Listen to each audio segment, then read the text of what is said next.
And Disney has packed this week with updates, new Magic Key details, downtown Disney progress, hotel benefit changes, and some holiday surprises across the resort. I'm Julie from Main Street U.S.A. Studios. Let's jump into all the big news.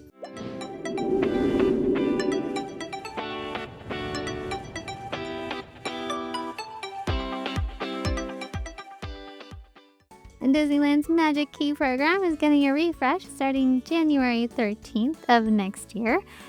Currently, we have 4 tiers that vary in price, blockout dates, discounts, and vary in how many park reservations you can hold at once. The top is that Inspire Key at $1,899, which has the fewest blockout dates, only around Christmas, and it lets you hold up to 6 park reservations at a time, so it's great if you're planning a lot of visits. As a reminder, the next below that is the Believe Key at $1,474, offering fewer blackout dates than the lower tiers, but you do start to get blackout dates on Saturdays in October and November, and most of December is blocked. So a solid choice for frequent guests who want that good flexibility without the higher price tag of the Inspire. So then the news is that the soon-to-be-released Explore Key at $999 will replace the Enchant Key on January 13th of next year. This new Explore Key slots into that mid-tier with about the same perks as the Enchant Key. It's replacing 10% off food and merchandise, 25% parking discount, 25% Lightning Lane multipass discount. And for this one, you can hold up to 4 reservations at a time, which is the same as the former Enchant Key. Disney has said that the new Explore Key will have fewer summer blackout dates than the Enchant Key did, especially opening up more summer weekdays for visits. And so then the Enchant Key at $974 is the one that's being retired. Current Enchant Key holders can keep using Enchant until it expires, but it won't be available to buy or renew after January 13th. The big difference between the Enchant and Explore Key is not the reservation count. They both let you have those 4 reservations at once, but that the new Explore Key is trimming back some of the worst blackout stretches, so those summer weekdays. Although Disney might have made the transition less confusing for us if both keys didn't start with an E. In our opinion, the Inspire Key still delivers the best overall value if you visit a lot. The free parking and extra discounts, plus having those 6 reservations, really add up over a year of trips to Disney. Parking is up to $40 now, so that's definitely a big perk. But for fans who loved Enchant's price point, Explore feels like a nice upgrade, especially if you dread those summer blackout dates. One quick caveat though, Disney has not released the new Explore Key blackout date calendar, so we'll wait to see if the summer has significantly more openings now, as Disney has said. Downtown Disney is packed with festive energy right now, and it's honestly one of the best places to get your holiday Disney fix, especially if your Magic Key is blocked out in December. If you can't make it inside the parks, you could even head over to Daisy's holiday pajama party at Storyteller's Café, have a family meal while the kiddos meet Daisy and her friends in their cute holiday PJs. Then wander back into downtown Disney for some holiday shopping, and if you're a Magic Key holder, you'll still get your discounts at many of the stores. With the decorations, treats, and the entertainment at the Downtown Disney live stage, it really does feel like an extension of the parks this time of year, or at least a way to get a little bit of that Disney magic when it's crowded and blocked out for some of us.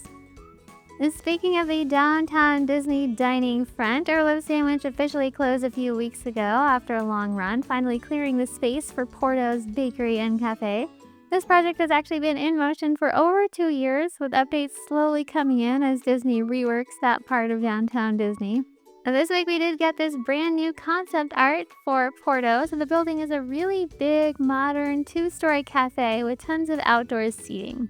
If you know Porto's from other locations, you can expect all the favorites: potato balls, cheese rolls, empanadas, pastries, cakes, and a full coffee and cafe menu.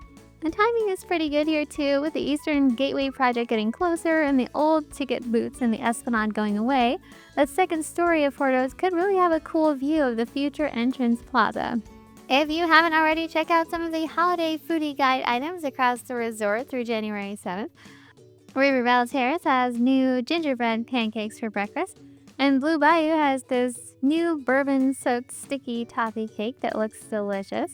See our November 23rd video for a full list of new holiday foodie guide items.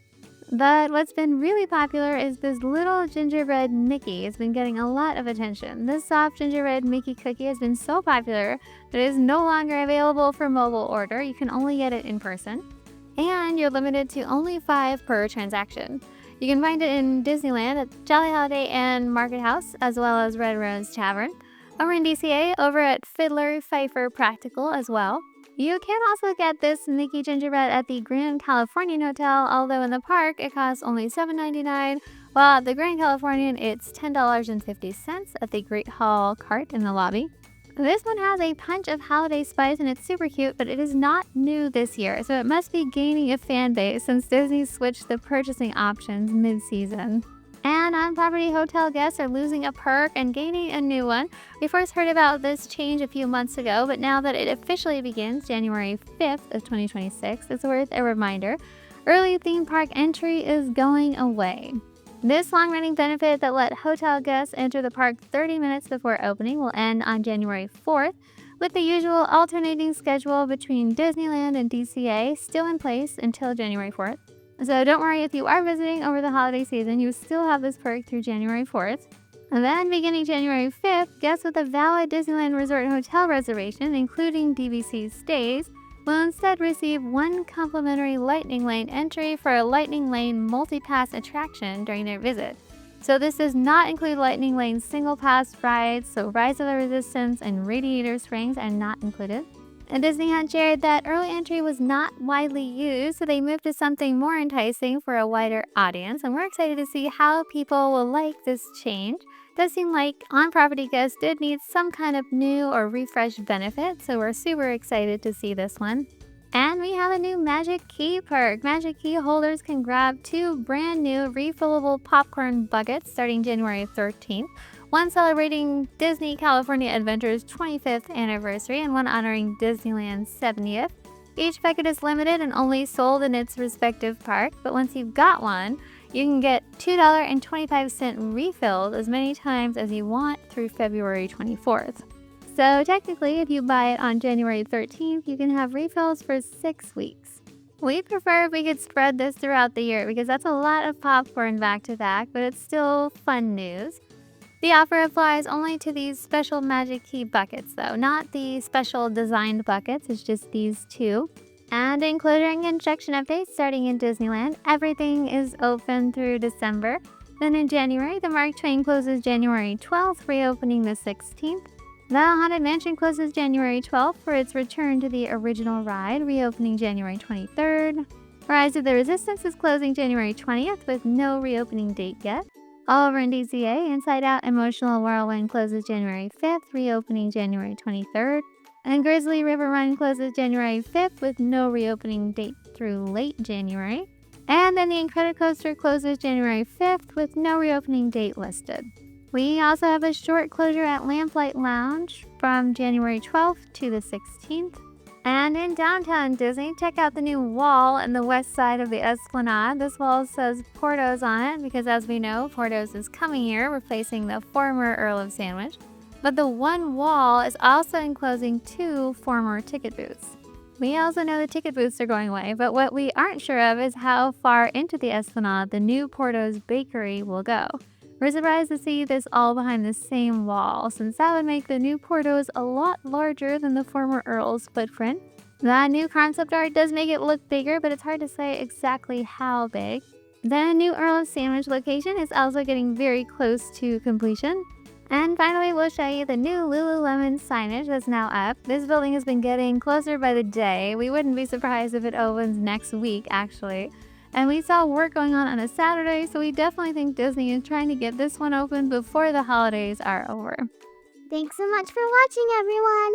If you liked this video, make sure to subscribe for more.